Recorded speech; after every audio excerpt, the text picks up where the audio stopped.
The Galactic Conclave had watched Earth for 500 years. 12 alien species sat together in a great hall made of crystalline light. They looked at screens showing the small blue planet. They saw humans fighting each other. They saw wars and hunger and pain. They laughed at these creatures who killed their own kind over small pieces of land. Arbiter Vellum was the oldest and most powerful leader in the conclave. His skin was gray and smooth like stone. His eyes were black and empty like the space between stars. He stood before the council and pointed at Earth with his long finger. "These humans are dangerous," he said, "not because they are strong. They are weak. They have no armor on their bodies. They cannot breathe underwater or fly through the air. They live only 80 years and then they die. But they breed fast. They spread like disease. They have just sent their first ship to another star. If we do not stop them now, they will be everywhere." The council voted. All 12 species agreed. Kill the humans. Burn their cities. End the threat before it grows. They did not send a warning. They did not ask for surrender. They simply attacked Park Taesu, who was sitting in a school hall in Seoul. He was wearing his admiral uniform because his daughter had asked him to. She wanted her friends to see that her father was important. She was only 9 years old, and she was playing piano on the stage. Her small fingers moved across the keys and made beautiful music. Taesu smiled. For one moment, he forgot about ships and weapons and duty. He was just a father watching his child. Then the sky turned orange. The windows exploded inward. Glass flew through the air like rain. People screamed and fell to the ground. Taesu covered his daughter with his body and felt the heat on his back. When he looked up, he saw fire falling from the sky. Great balls of flame crashed into the city. Buildings fell. The ground shook. His phone rang. It was command. The voice on the other end was shaking. "Sir, we are under attack. Alien ships. They hit Seoul, New York, Lagos, Mumbai, London. Millions are dead. What do we do?" Taesu looked at his daughter. She was crying. There was blood on her face from the broken glass. He wiped it away gently with his thumb. "We fight," he said. "We fight until they are all dead." On the other side of the world, Captain Yuna was in her small apartment. She was feeding her baby son. He was only 4 months old. He had her eyes and his father's smile. His father had died 2 years ago in a training accident. Now, it was just the two of them. The emergency alarm screamed through the building. Red lights flashed. Yuna's phone showed the message. "All personnel report immediately." She looked at her son. He did not understand what was happening. He just looked at her with big, curious eyes. Yuna's mother lived in the same building. Yuna ran to her door and knocked hard. When her mother opened it, Yuna pushed the baby into her arms. "Take care of him," Yuna said. "I have to go where?" her mother asked. "What is happening?" War, Yuna said. She kissed her son's head one last time. She could smell his soft baby smell. She wanted to hold him forever. But she turned and walked away. She did not look back. If she looked back, she would never leave. In Busan, the fires were everywhere. Sergeant Kim Ho was supposed to be off duty. He was supposed to be sleeping in his small room in the barracks. But he woke up when the ceiling fell on him. He pushed the broken concrete off his body. His left arm was broken. He could feel the bone moving inside his skin. His face was burned. He could smell his own cooked flesh. But he stood up anyway. Outside, people were running and screaming.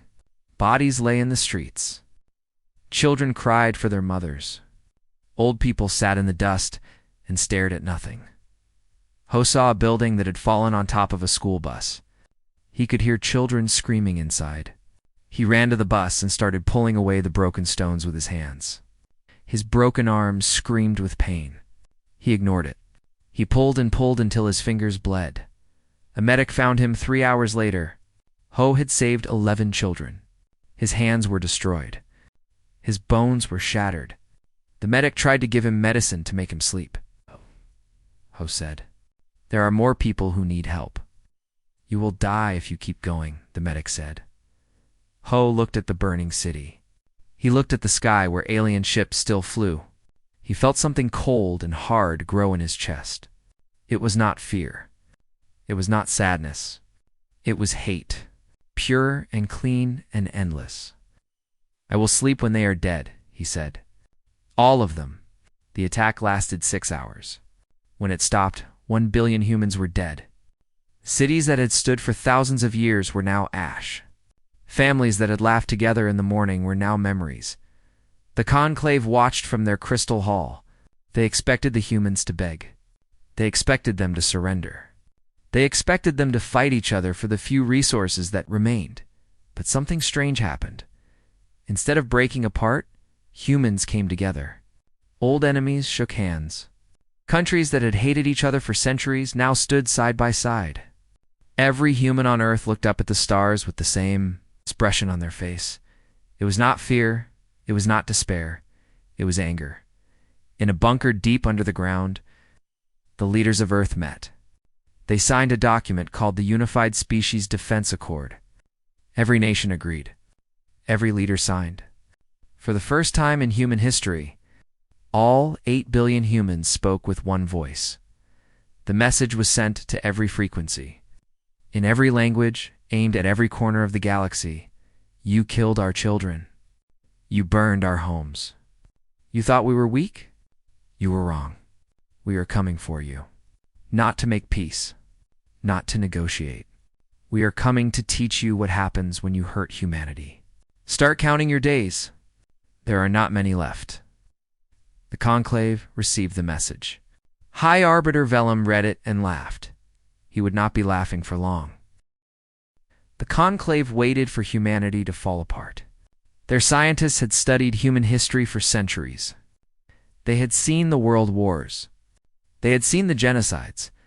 They had seen how humans killed each other over religion, over skin color, over lines drawn on maps. Surely, under this much pressure, they would turn on each other again. They were wrong. General Baek Sung was 73 years old. He had retired 10 years ago. He spent his days in a small house in the mountains, growing vegetables and reading old books. He had fought in the resource wars of 2198. He had lost 2 sons in those wars. He had promised himself he would never fight again. But when the call came, he answered. They brought him to the underground command center in a helicopter. Young officers saluted him as he walked through the doors. They looked at him like he was a ghost from history books. And maybe he was. The president of the Unified Earth Council was waiting for him. She was a small woman with gray hair and tired eyes. She had not slept in 3 days. General Baek, she said, we need you to lead our forces. Will you do it? Baek looked at the screens on the walls. They showed the damage. Burning cities. Mass graves. Children crying in refugee camps. He thought of his dead sons. He thought of all the young people who would die in the coming war. I will do it, he said. But I must warn you. I do not fight to survive. I fight to win. And winning means making them suffer so much that they never think of attacking us again. Can you accept that? The president nodded slowly. Do what you must. Baek turned to the officers in the room. They were young and scared and angry. Good. He could use that. Here's what we are going to do, he said. We are not going to defend. We are going to attack. We are not going to negotiate. We are going to destroy. The aliens think we are soft because we fight each other. They do not understand. We fight each other because we are the most dangerous thing on our planet. Now we have a new enemy, and we will show them what humans do to enemies. In a laboratory in Tokyo, Dr. Choi Mina was working without rest. She was a xenobiologist. She had spent her whole life dreaming of meeting aliens. She had imagined peaceful contact. She had imagined sharing knowledge and culture. She had imagined friendship across the stars. Now, she was taking apart alien weapons to learn how to kill their makers. They had captured some alien technology from the crashed ships. The shields were advanced. The weapons were powerful. The conclave believed it would take humans centuries to understand this technology. Mina and her team did it in 11 days. She barely slept. She ate only when her assistants forced food into her hands. Her eyes were red and her hands were shaking, but she did not stop. Every time she felt tired, she looked at the photos on her desk. Photos of her niece, who had died in the Mumbai attack. She was only 6 years old. Figured it out, Mina told the generals in a video call. Their shields have a frequency. If we match that frequency with our weapons, we can punch through. They think their shields make them safe. They are not safe anymore. In shipyards across Earth, the Moon, and Mars, humans built weapons of war. They worked in shifts that never ended. When one group collapsed from exhaustion, another group took their place. Factories that once made cars now made missiles. Laboratories that once made medicine now made poison. Admiral Park Tae-soo watched the first new warship roll off the production line. It was called the EU's Vendetta. It was not beautiful. It was not elegant. It was ugly and brutal and covered in weapons. It was made for one purpose only, to kill. The crew stood before him. They were young, most of them. Some were old veterans like him. All of them had lost someone in the attack. All of them had that same cold look in their eyes. They called us soft, Tae-soo said. They looked at our short lives and our fragile bodies, and they thought we were weak. They did not understand. We are soft because we do not need armor. We learned to make weapons instead. We are fragile because we do not need strength. We learn to make machines instead. We die young because we do not waste time. We learn fast. We adapt fast. We kill fast. He looked at the ship behind him. His ship is our answer to their attack. It is not a message of peace. It is a promise of pain. When they see us coming, they will know fear. When they face us in battle, they will know despair. And when they die, they will know that they should never have touched our world. The crew cheered. It was not a happy sound. It was the sound of wolves howling before a hunt. Captain Yuna was given command of a carrier group. Her ship was called the Indomitable. It was not the biggest ship in the fleet. It was not the most powerful. But it was fast, and it was mean, and its crew was hungry for revenge. She thought of her son every day. She looked at his picture before she slept and after she woke. She promised him silently that she would come home. But first, she had work to do. The Conclave detected the human fleet mobilizing. Their scouts sent back images of hundreds of ships leaving Earth's orbit. The ships were crude by Conclave standards, ugly, primitive, but there were so many of them. Hi. Arbiter Vellum studied the reports with growing unease. The humans should not have recovered this fast. They should not have built so many ships. They should not have figured out Conclave technology. What are they? He asked his scientists. The scientists had no answer. They are humans, one finally said, and I do not think we understand what that means. The first human fleet jumped to light speed. They were heading for the Proxima Relay Station. It's the closest Conclave outpost to Earth. The war had begun, and the galaxy was about to learn. Why you should never make humans angry? Commander Thesic was proud of his fleet. He commanded 30 warships of the Vorn Dominion, the strongest military force in the Conclave. His ships had won 100 battles against a dozen species. He had never lost. When he received orders to destroy the human fleet at Proxima Station, he laughed. These humans had no experience in space combat. They had only been flying between stars for a few decades. His species had been conquering the galaxy for 10,000 years. This would be easy. His fleet arrived at Proxima Station and found nothing. Empty space. Silent stars. No human ships anywhere. Scan the area, Thesic ordered. There is nothing here, Commander, his officer said. No ships. No signals. No life signs. Thesic smiled. They ran away. The cowards heard we were coming and fled, just as I expected from such a weak species. His crew laughed with him. Then the first torpedo exploded inside his flagship Lieutenant. Commander Sue had been waiting for 46 hours. Her squadron of 8 stealth frigates had been drifting in the asteroid field with all power shut down. No engines. No weapons. No heat signatures. They had eaten cold food because cooking would create warmth, that sensors could detect. They had whispered instead of talking because sound carried through ship hulls. For 2 days, they had floated in the dark like dead things. Waiting, watching. Patient Sue had learned patience as a child. Her grandmother used to take her fishing in the rivers near their village. They would sit for hours without moving, waiting for the fish to come. Her grandmother always said the same thing. The hunter who moves first loses. Let your prey come to you. Now Sue used that lesson to kill aliens. When this Sixth Fleet arrived, Sue did not attack immediately. She waited until they relaxed. She waited until they started laughing and joking on their open channels.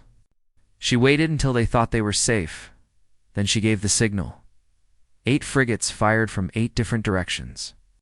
Their torpedoes were modified with Dr. Choi Mina's frequency technology. They passed through Vorn shields like needles through cloth. The 6 flagships shook with explosions. Alarms screamed. Crew members died. In the chaos, Sue's frigates disappeared back into the asteroids. Engines cold, running silent. The Vorn fleet fired wildly into the darkness. They hit nothing but rocks. Where are they? Vesic screamed. Find them. But Sue was already gone. She had moved to a new position, powered down again, and waited. Patient, calm. Like a wolf watching sheep from the shadows. The Conclave had studied human military tactics. They knew about guns and tanks and bombs, but they did not understand the most important thing about human warfare. Humans did not fight fair. They used ambushes. They used traps. They attacked at night. They poisoned water supplies. They spread lies and fear. They did whatever it took to win. And honor was just a word that losers used. Over the next 8 hours, Sue's squadron destroyed 12 Vorn ships. They never fought a direct battle. They appeared, struck, and vanished. Again and again. The Vorn could not catch them. They could not even see them. Finally, the Sec ordered a retreat.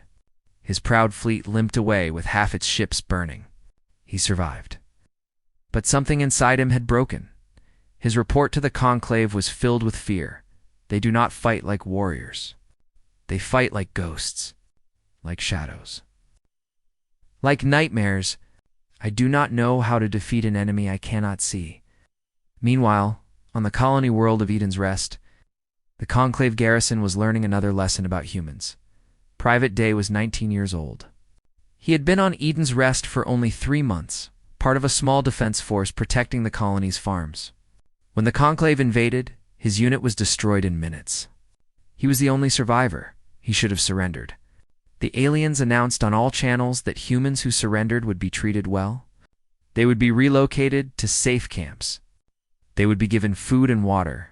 Day did not believe them. He had seen what they did to Earth. He knew what they planned for his species, so he hid.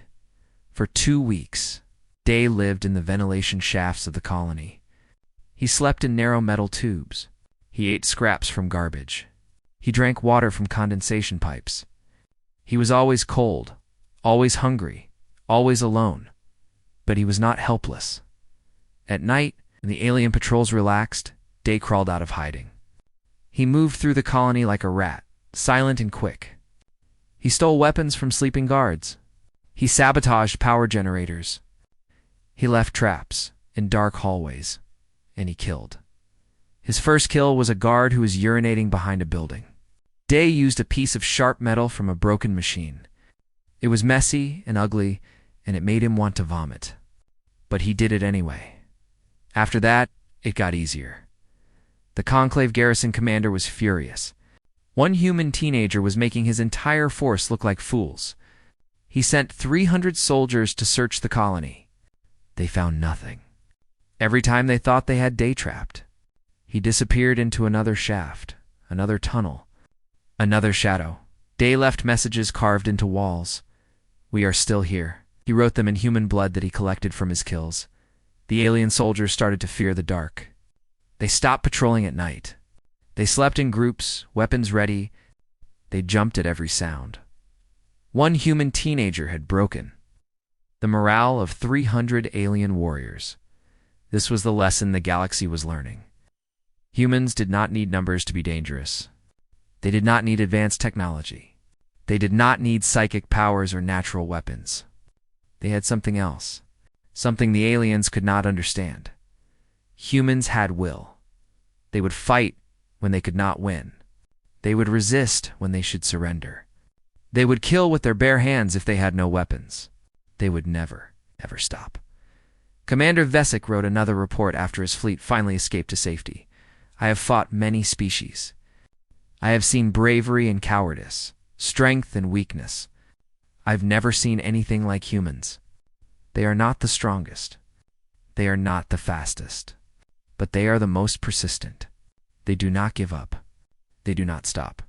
They keep coming and coming until you are dead or they are. Fighting them is like fighting the tide. You cannot win. You can only drown. The Conclave read his report and felt the first cold fingers of doubt. They had expected an easy victory. They were beginning to realize had made a terrible mistake. 1 year passed, then another. The war continued. The Conclave expected humans to grow tired. Every species grew tired of war eventually. Resources ran low. Populations lost their will to fight. Governments sued for peace. But humans did not stop. They kept building ships. They kept training soldiers. They kept attacking. Every time the Conclave destroyed one human fleet, 2 more appeared. Every time they captured a human colony, the colonists fought back. Every time they thought they had one, humans proved them wrong. General Beek Sung sat in his command center and studied the galaxy map. Red dots showed Conclave positions. Green dots showed human forces. When the war started, the map was almost entirely red. Now, green dots were spreading like a disease. They do not understand us, Beek said to his staff. They think war is about winning battles. It is not. War is about breaking the enemy's will. You can win every battle and still lose the war if your enemy refuses to give up. And we will never give up. He pointed to a cluster of red dots near the center of the map. The Vorn Dominion. They are the Conclave's strongest military power. If we break them, the others will lose hope. Here is what we are going to do. He called it the persistence doctrine. On Earth, thousands of years ago, humans hunted animals called antelope. These animals were faster than humans. They could escape any predator in a short chase. But humans did not chase them the way other predators did. Humans followed them slowly, walking for hours, never stopping. The antelope would run and rest, run and rest. But humans never rested. They kept coming. Eventually, the antelope collapsed from exhaustion, and the humans killed them. This was how Beek Sung fought the war. We will not try to destroy their fleets in big battles, he explained. We will chase them. We will follow them everywhere they go. We will not let them rest. We will not let them resupply. We will not let them sleep. We will hunt them across the galaxy until they collapse. Admiral Park Taezu led the main hunting fleet. His ships were modified for long-range pursuit. They carried extra fuel, extra ammunition, extra food. His crews learned to sleep in shifts, to repair damage while moving, fight for weeks without stopping. The Vorn tried to escape. They jumped from system to system, hoping to lose the humans. But every time they arrived at a new location, human ships appeared within hours. It was impossible. How could the humans follow so fast? The answer was simple. Humans had learned to predict where the Vorn would run. They studied Vorn psychology. They mapped Vorn supply routes. They understood Vorn commanders better than those commanders understood themselves. They run to where they feel safe, Taesu told his officers. But they feel safe in the same places every time. We know their patterns. We know their fears. We will be waiting for them wherever they go. For 6 months, the human fleet chased the Vorn across 100 star systems. The Vorn never had time to repair their ships. They never had time to rest their crews. They never had time to think. They started making mistakes. Ships crashed into each other. Crews mutinied against their commanders. Supplies ran out. Disease spread through overcrowded vessels. Finally, the Vorn High Admiral sent a message to his government. We cannot continue. The humans are relentless. They do not tire. They do not stop. If we keep fighting, we will all die. I recommend immediate surrender. The Vorn government contacted the human flagship. Captain Yuna received their message. She read it 3 times to make sure she understood correctly. The Vorn wanted to surrender. They were begging for mercy. Yuna thought about her son. He was 5 years old now. He was living with his grandmother, far from the war. He had started school. He was learning to read. He sent her drawings of spaceships with crayons. In his drawings, the human ships were always winning. She thought about the night the war started. The orange sky, the falling fire. The billion people who died in a single evening. The Vorn had voted for that attack. They had celebrated when humans died. They had laughed at human suffering. Now they wanted mercy. Yuna wrote her response carefully. You will surrender all your ships. You will disarm completely. You will allow human observers on every planet in your territory. You will pay for the damage you caused. These are not negotiations. These are your orders. If you refuse, we will continue the hunt until every Vorn ship is destroyed and every Vorn world is glass. Then, added one more line, tell the other conclave species what happens when you touch humanity. Tell them we are coming for them next. The Vorn accepted everything. They had no choice. News of the Vorn's surrender spread across the galaxy. The conclave members panicked. The Vorn were supposed to be invincible. They had never lost a war. If humans could break them, no one was safe. One by one, species began to abandon the conclave. The Kreth Collective declared neutrality. The Silene Union offered reparations and apologized for their vote. The Torvax hegemony quietly withdrew their forces and pretended they had never participated in the attack. High Arbiter. Velum watched his alliance crumble. He had been so certain. Humans were weak. Humans were primitive. Humans were nothing, but humans were winning. He called an emergency meeting of the remaining loyal conclave members. Only 4 species came. The others were too afraid. We must make a final stand, Velum said. We must gather all our remaining forces and fight together. If we defeat the humans decisively, the others will return to us. If we lose, he did not finish the sentence. He did not need to. The loyal species agreed. They would gather their fleets above Velum's homeworld. They would create the largest military force in the history of the conclave. They would destroy the humans or die trying. The message went out to all human forces. The enemy is gathering. They want a final battle. They will get one. General Beeksoon smiled when he read the report. It was not a happy smile. It was the smile of a hunter who had finally cornered his prey. Good, he said. Let them gather in one place. It will make killing them easier. He began planning the final battle. After 18 months of war, it was almost time to end it. The final battle took place above Velum's homeworld. The planet was called Tharvex Prime. It was ancient and beautiful, covered in silver forests and golden oceans. Velum's species had lived there for 50,000 years. They believed they would live there forever. They were wrong. The Conclave's remaining loyal forces gathered in orbit. 800 warships from 4 species, the largest fleet ever assembled under the Conclave banner. They outnumbered the approaching human fleet 3-1. They had the defensive position. They had the high ground. By every calculation, they should win. General Beeksung studied the enemy formation from his command ship, the Eternal Memory. He was not worried about the numbers. Numbers meant nothing against humans. History had proven that again and again. What is your plan, General? His aide asked. We wait, Beek said. Wait. But, sir, they outnumber us. Should we not attack while we have surprise? Beek shook his head slowly. The Conclave species do not understand patience. They expect us to attack immediately because that is what they would do. We will disappoint them. For 6 days, the human fleet sat motionless just outside weapons range. They did not attack. They did not retreat. They did not respond to communications. They simply watched. The Conclave forces grew nervous. What were the humans doing? Were they waiting for reinforcements? Were they planning a trap? Were they trying to surround the planet? The alien commanders argued with each other. They sent scouts who found nothing. They analyzed sensor data that told them nothing. On the third day, some Conclave ships opened fire at extreme range, hoping to provoke a response. The humans did not react. Their ships absorbed the hits and stayed in formation. On the fifth day, the Conclave commanders started blaming each other. Arguments turned into shouting. Shouting turned into threats. Old grudges between species resurfaced. The alliance began to crack. On the sixth day, 2 Conclave ships fired on each other during a dispute. Both were destroyed. The remaining ships aimed weapons at their own allies.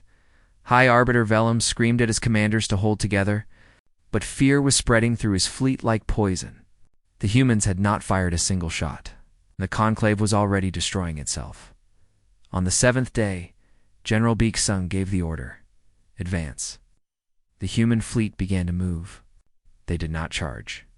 They did not rush.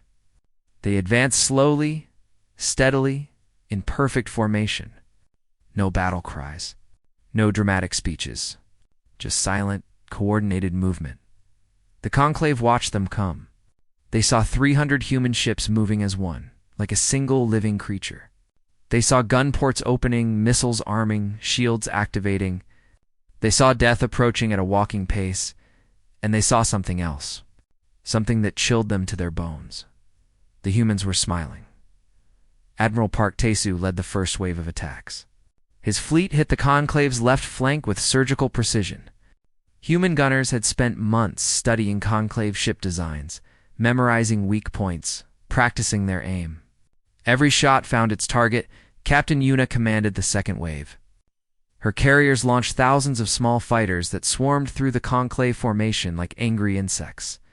The fighters were piloted by humans who knew they might not survive. They flew anyway. The Conclave tried to fight back, but their coordination was broken. Ships blocked each other's firing lines. Commanders gave conflicting orders. Some vessels tried to surrender. Others tried to flee. Others stood and died.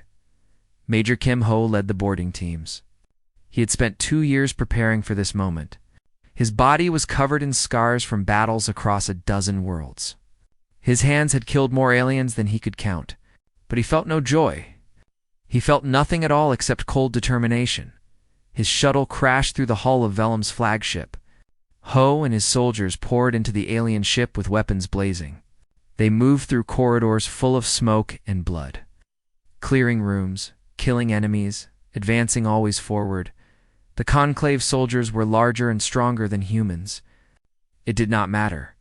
Humans fought with coordination that seemed almost telepathic. They covered each other's weaknesses. They anticipated each other's movements. They fought as one. Ho found Vellum in the command center. The High Arbiter was alone. His guards were dead. His screen showed his fleet dying. He was sitting on his throne, staring at nothing. When Ho entered, Vellum looked up. His black eyes were empty. "What are you?" he whispered. Ho considered the question. He thought about his species, the wars they had fought against each other, the atrocities they had committed, the millions of years of evolution that had created them, the predators that had hunted them, the climates that had tried to kill them, the diseases that had tried to wipe them out. Humans had survived everything. They had adapted to every challenge. They had conquered every obstacle. They had become the dominant species on their planet not because they were the strongest or the fastest, but because they never, ever stopped trying. "We are humans," Ho said. "We are what happens when a species spends 4 billion years learning to survive. We are soft because we learn to make armor. We are slow because we learn to build vehicles. We are weak because we learn to create weapons. Everything we lack, we invented." He stepped closer to Vellum. He looked at us and saw weakness. "You should have looked at our history. Every enemy we faced made us stronger. Every disaster taught us new skills. Every war perfected our killing. We are not survivors despite our flaws. We are survivors because of them." Vellum stared at him with horror. "You are monsters," he said. Ho shook his head. No, we are humans. And you should never have made us angry. The battle ended 3 hours later. The Conclave fleet was destroyed. High Arbiter Vellum was captured alive. The war was over. The Treaty of Soul was signed 3 months later on Earth. The Conclave was dissolved forever. Massive reparations were paid to humanity. Human observers were placed throughout the galaxy to ensure peace. Admiral Park Tae-soo retired to a house by the ocean. He spent his days fishing with his granddaughter. He never spoke about the war. Captain Yuna returned to her son. He was 6 years old and barely remembered her face. She had to learn how to be his mother again.